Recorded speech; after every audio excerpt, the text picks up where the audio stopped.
Oh, hey there guys, this is the Bass Singer. I do realize it's been a while since the last Compare and Contrast episode, but I've been playing this game for the past 5 months and it's gotten really addicting and I just can't stop playing it.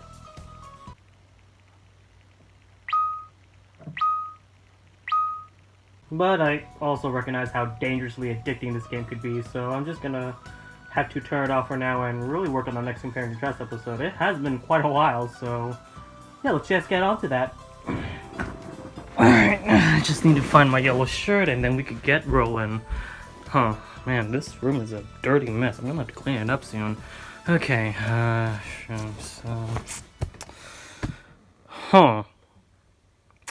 Is there anything yellow? Oh, wait, oh, those are pants, god damn it, okay. Is this on? Nope, there's a little bit of white there. I don't think I could. Oh, what's that over? Nope, that's a Pikachu. Huh. I lost my yellow shirt.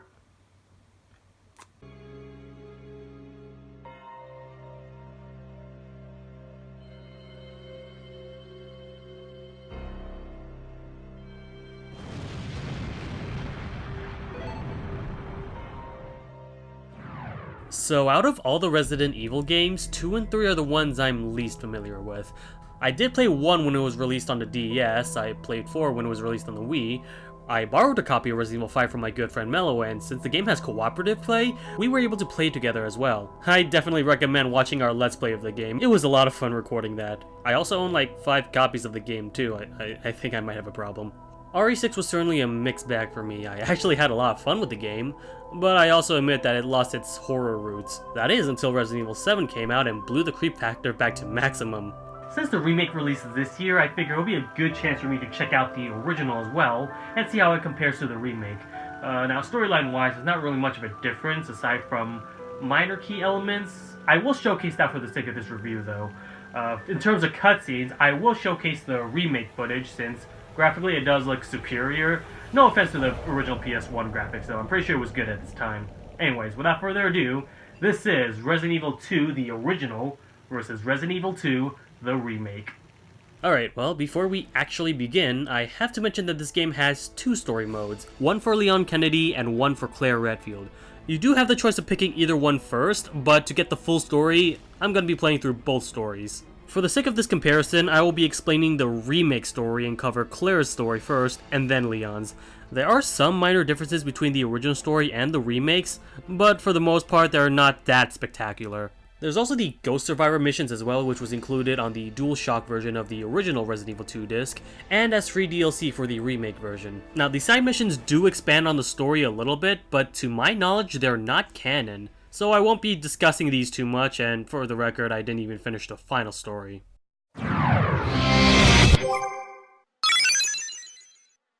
If you start playing through Claire's route, you start off at a gas station. As we enter, one of the employees seems to be injured, so we investigate. A zombie-infected monster seems to have eaten one of its employees, so we need to get out of there as soon as possible.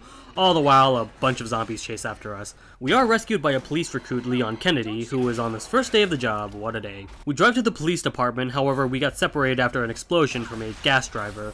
Luckily, both of them survive, but they have to split up to get to the police station. Claire made it back as she investigates the place. Once we get past the east hallway, we see one of the police officers yelling at us to rescue him, but unfortunately it's too late. We obtain his notebook and escape from the first floor, only to be grabbed by an upcoming enemy. Luckily, one of the surviving police officers named Marvin saves us, though it seems as though he's very injured in his abdomen. Looking into the dying police officer's notebook, we need to find 3 medallions to escape to an underground facility that is hidden underneath the station. On our way, we stumble across a helicopter crash and find Leon outside the gateway of the police station. But because of the upcoming explosion, that lures the zombies nearby, so the 2 protagonists are split up again. We managed to find the 3 medallions, but because Marvin is too deep within the virus, he cannot join us in our escape, so we go through it all alone. As we travel down, we notice a disgruntled, disfigured man above us. As we continue on, we see a little girl, only to be interrupted by a sad, disfigured man. We deal with him and return back to the little girl, whose name is Sherry Birkins. As we continue into the parking lot, an overweight-looking man named Chief Irons, who is the leader of the Raccoon Police Department, forces Sherry to come with him as we are held at gunpoint. With no way to chase him, we need to find a parking ID to continue. So we continue on to the police station to find an old man's office. We find the ID, but we need 2 electronic parts in order to access it. One is located underground next to the parking lot, and another on top of a bell tower. So we continue forth and... Holy shit, what is that thing? That, my fellow viewers, is Mr. X, a biogenetic experiment by Umbrella bent on destroying anything and anyone in Umbrella's way. Anyways, we get the electronic parts and obtain the parking ID. Afterwards, we get a surprising phone call from Chief Irons himself. He tells us to give him the pendant that was originally in Sherry's possession by meeting him in an abandoned orphanage. Otherwise, he'll do something... evil, I think. It's not really explained that much. But while he's on his evil deeds, Sherry finds a way to escape the orphanage. She manages to find a key to the exit, but is caught by Irons himself. In a desperate attempt to escape, Sherry throws some sort of toxin into Irons, disfiguring his face. While still inside the orphanage, Sherry has to stealth her way out, and she manages to do so, only to be locked by a second lock. Escaping back to his office, we are then shown Claire's perspective as she heads to the orphanage. So she goes to the parking lot and uses the parking ID, which the door exit slowly grates upwards.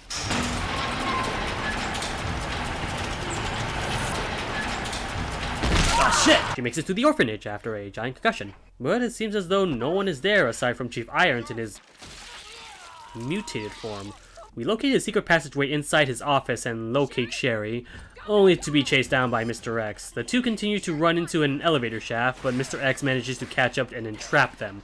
However, he is then killed by the disgruntled man from the first boss fight, and Sherry announces that that man is her father, William Birkins. The elevator then tramples downwards as William attacks the shaft. Both of us survive, somehow, and Sherry attempts to wake us up, but then runs away after being chased by her father. A female scientist then awakes us and gathers notes on William and his rapid growth as a zombie. Her name is Annette, and it is revealed that she is Sherry's mother, who seems more focused on her work more than her own daughter. So Claire decides to take matters into her own hands and find Sherry herself. She eventually does so, but is beyond a locked door that requires 6 chess pieces to open. After obtaining them, we then head down to her location only to be cornered by William again. We defeat him using a big gigantic crate, and he falls down to his doom. I totally don't think we're ever gonna see him again. Totally. We rescue Sherry, but it seems as though she's infected by the virus as well. Annette witnesses a tragedy and says that there's nothing we can do to save her. Claire, having none of that, is still dedicated enough to find a cure for her, so Annette obliges and tells her to meet her in the lab where it's possible to extract a virus out of her. There just so happens to be an antiviral agent located somewhere in the West Wing, so that's our next objective. After trading more ID passes, by exploring the entirety of the lab, we manage to locate it, only to be faced against William for a third time, surprise. Annette attempts to stop him by freezing him temporarily. A flashback shows that William created the zombie infection known as the G virus and infected himself after military operatives surround him in an attempt to steal the virus. While he was gunned down, the virus was actually strong enough for him to survive and mutate into this creature form and kill off the remaining agents, while at the same time the virus itself seems to spread after several rats ingest them, possibly infecting the rest of Raccoon City as well. After more arguments with Annette and her bad parenting, William frees himself and knocks Annette, injuring her severely. We fight him for a third time and he's finally dead. Maybe. We give the antiviral agent to Annette as she slowly makes her way back to her daughter. Heading back to Sherry's location, it seems as though she is cured, but the building is about to self-destruct. With Annette's last dying words, she tells us to get Sherry out and save her. So we head down to a conveniently placed transit system as we get in contact with Leon by telling him to get out of the city before breaking up with his communication. As we head out, William is still fucking alive, this persistent little bastard. So we gotta deal with him for the 4th time, and then we finally get rid of him. We escape, and turns out Leon has found his way to the transit as well, and they all live happily ever after. It's so good to see you. That is until a last-minute cutscene that shows a foreboding enemy invading the train. What are they going to do with the train? Well, that's where the second run comes in.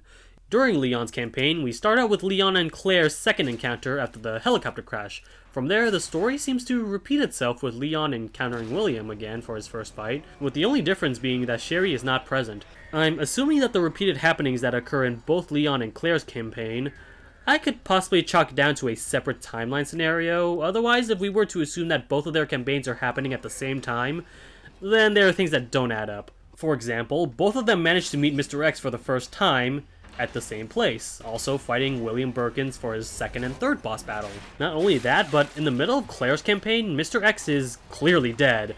Yet somehow he's perfectly unscathed during the lab escape sequence in Leon's campaign. Like I said, if you want to say that both of these are happening at the same time, then that's just flat out wrong. At the very least, instead of Sherry and Claire's campaign after our first boss battle, we have an FBI agent named Ada Wong, who's investigating under classified means. Leon, being the arrogant bastard he is, still wants answers and chases after her inside a jail cell. We meet up with one of the prisoners named Ben, who has a grudge against Chief Irons. He plans on making a deal with Leon by helping him out. He'll get a parking ID to get us out of here.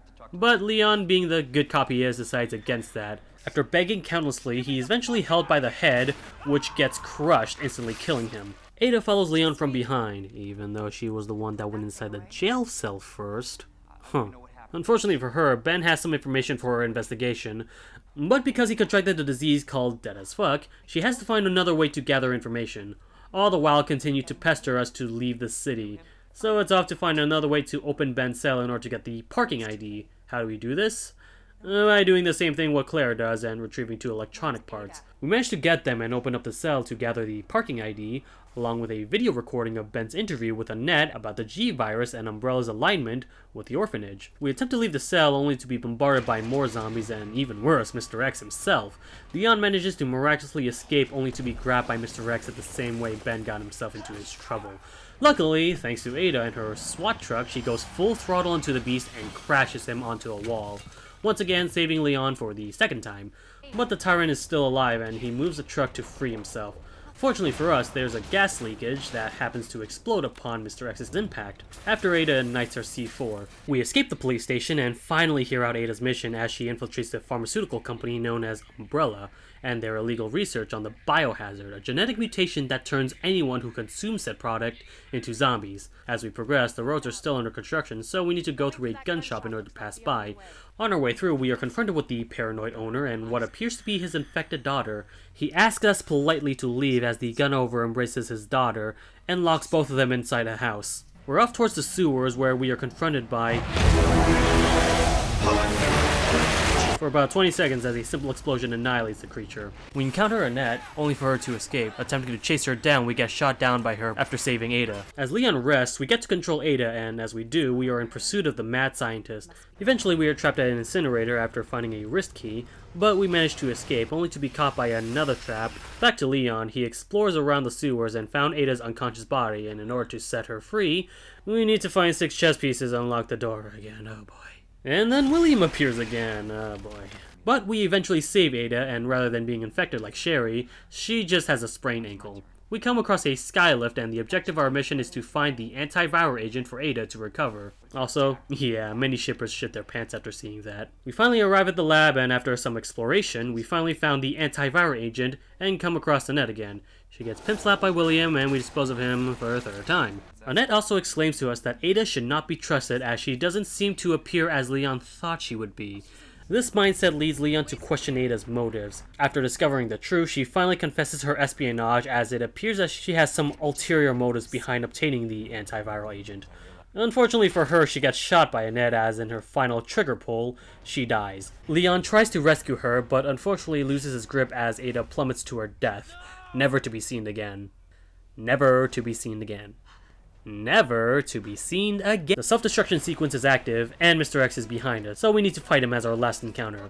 Out of luck, a random rocket launcher manages to appear on the battlefield by sheer coincidence. Oh hey, Ada's still alive, what a shocker. Now, how she manages to survive an 80 feet fall is beyond my comprehension. Maybe her bone structure is just made out of titanium, like Claire and Sherry. We get onto the train that just so happens to board Claire and Sherry as they live happily ever after. Oh wait, we still got one more boss battle to encounter. Only then do we finally escape unscathed as the 3 live happily ever after. Until the inevitable sequels. Alright, I realize that's a lot to unpack, but overall, the story is pretty basic. There's really not much to analyze. It's straightforward from point A to point B, and it flows seamlessly. The repeated story elements when playing both games can be mildly repetitive, but really, that's my only downside. I think the way the story is portrayed can be entertaining in a popcorn cheese sort of way. The character's acting is not so great, but nothing really offensive or terrible.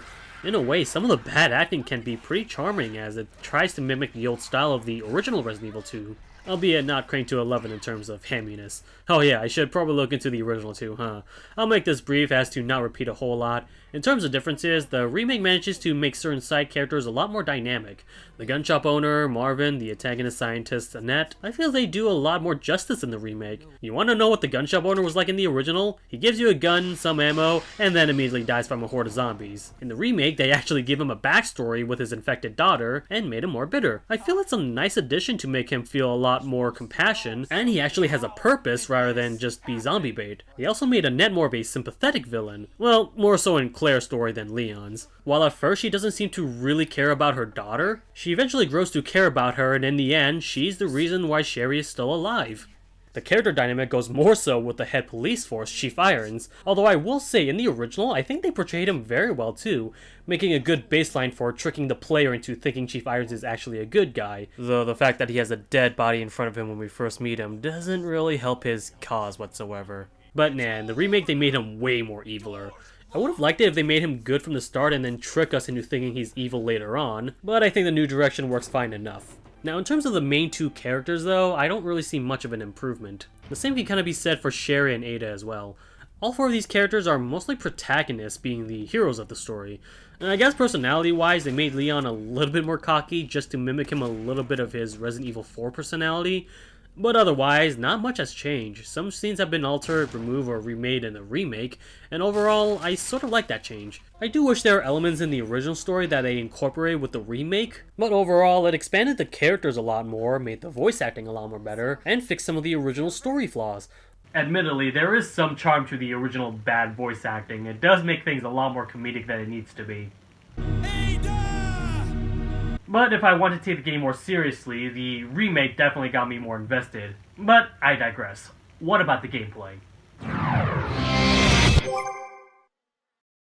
With any traditional horror game, there's usually two different types of playstyle, the puzzle solving and the combat. Let me start with the combat since it's the main aspect you'll be focusing on for 75% of the game. I'm gonna sound like a complete millennial here, but the original controls feels weird. The game utilizes tank controls and if you know me, I do not like this control scheme. What you do is move in correlation towards where the character is facing, so when you go up on the D-pad, you move forward, whereas modern controls correlate the direction of the movement towards the camera's position. I mean, I guess it works, it's not uncontrollable by any means. You do eventually get used to it. And yes, I do know that I own the DualShock version, which allows me to use the control stick to move as well.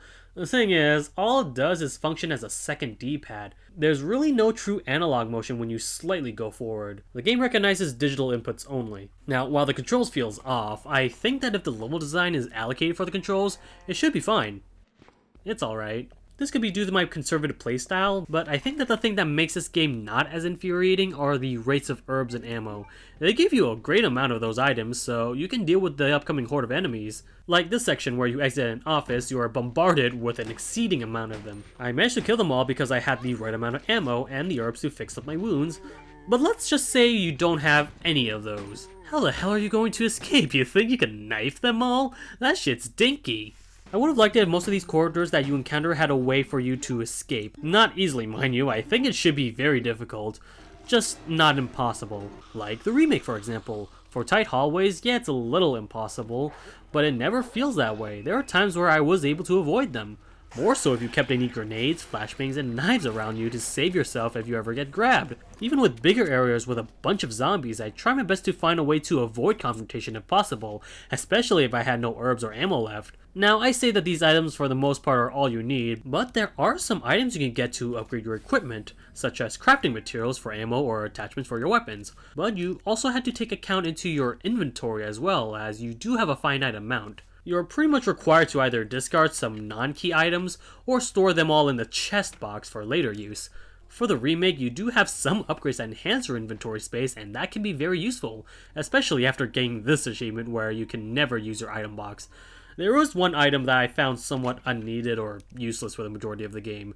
There's 3 colored herbs in total, green, red, and blue.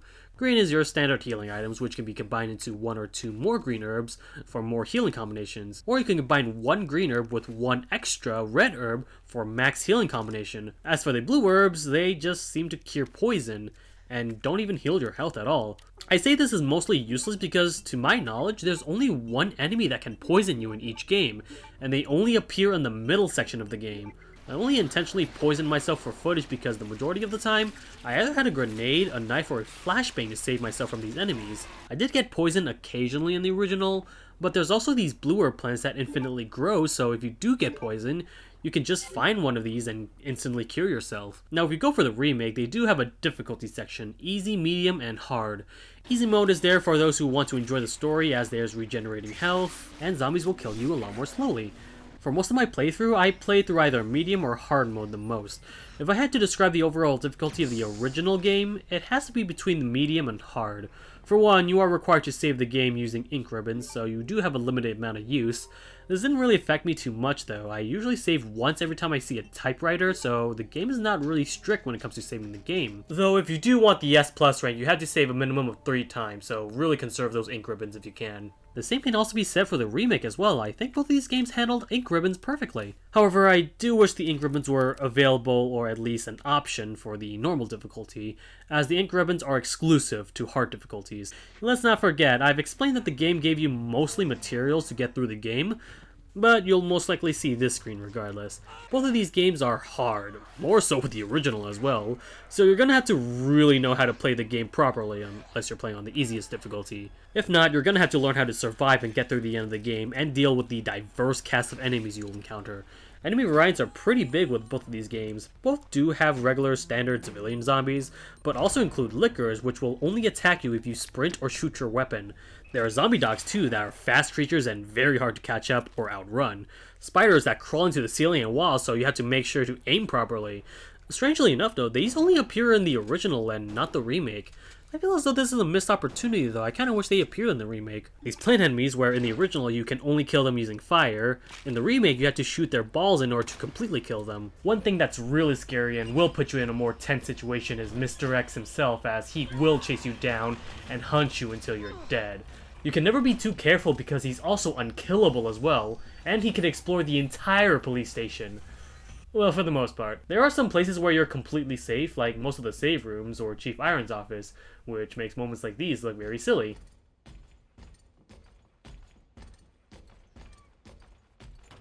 But yeah, this guy's not really that threatening anymore. And of course, the boss battles. These battles will test how much you've learned while avoiding enemies and when to attack them at the right moment. Or you could just be like me and start blasting everything you got at them. The original boss battles are kind of a joke. I'm sure there's a way to avoid them and shoot back, but for the most part, all I did was just tank myself with herbs and shoot the ever-living blast out of them. It's not really all that hard if you manage to save up all your ammo and herbs. Whereas with the remake, most of the boss battles are actually designed with multiple phases, so you can't really spam your weapon. You have to actually learn how to properly avoid them.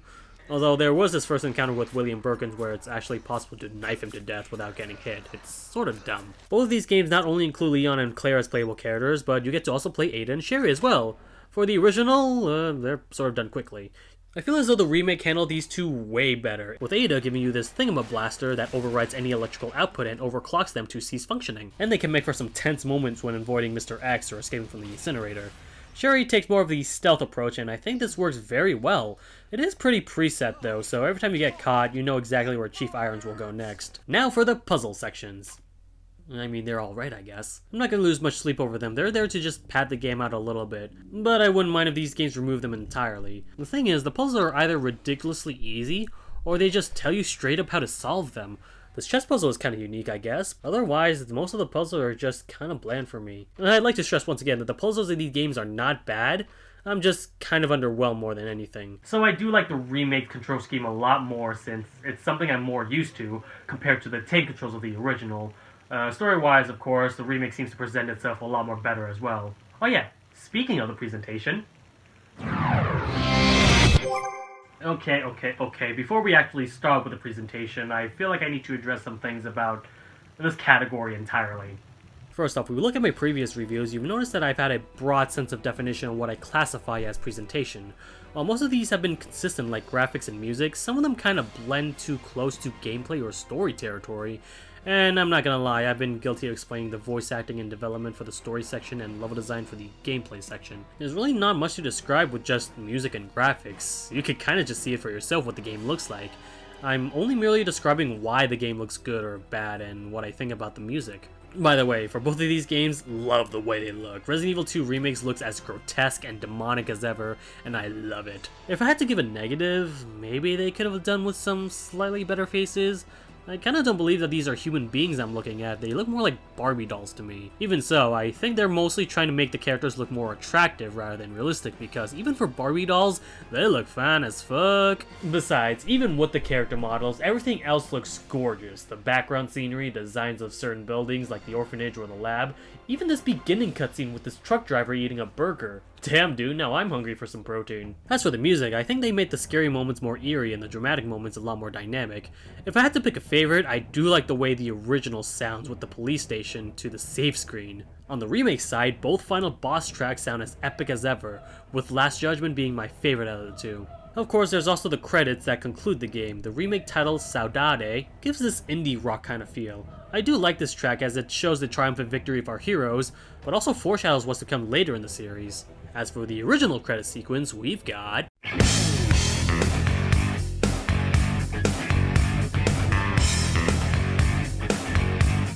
I'm probably super biased being a bass player, but goddamn, this bass line literally sells this song for me. I just love it too much. Alright, where was I with the presentation critiques? Oh yeah, as for criticism number 2, different hardware. Obviously, if you compare the two games, the remake hands down looks way better, but that's mostly because I'm playing on the PS4, whereas with the original, I'm playing on the PlayStation 1.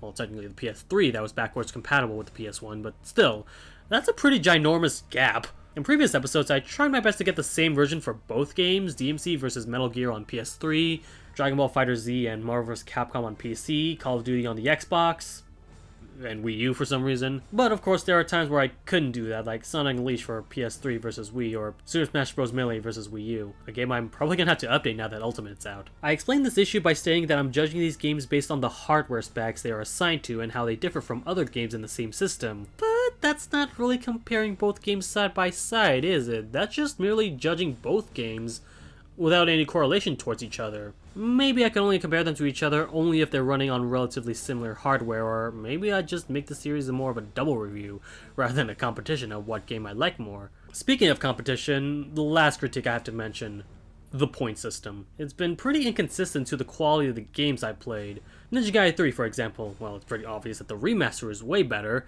so it gets a simple 3-0, but then we get to the two SpongeBob games I reviewed, which also ended in 3-0, despite me actually enjoying both games. It's unfortunate that I just happen to like one more than the other, and one game exceeded in all the categories compared to the other. I've also given points due to my subjectivity as well, since both games are pretty difficult to pinpoint objectively. So I think that screws my point system a little bit. I do have an idea that I can make a 1 to 10 point scale for each category, and maybe even compare them that way so that it's more of a definitive point system. If not, I can just probably get rid of it and decide the winner on my own merit, rather than a flawed point system. So yeah, that's all I feel I needed to say. I'm just a little confused and unsure what to call this third section. Final thoughts, miscellaneous, others? Anyways, with those critiques out of the way, let's finally get into the presentation section where I compare the graphics and music. Oh wait, I think I already did that, did I? Well, this has been the first episode of Season 2 of Compare Contrast. I hope you guys enjoy it, and if you excuse me, I still need to destroy the mental instability dungeon. I'm not sure exactly how long this will take, but hopefully it won't take another 5 months.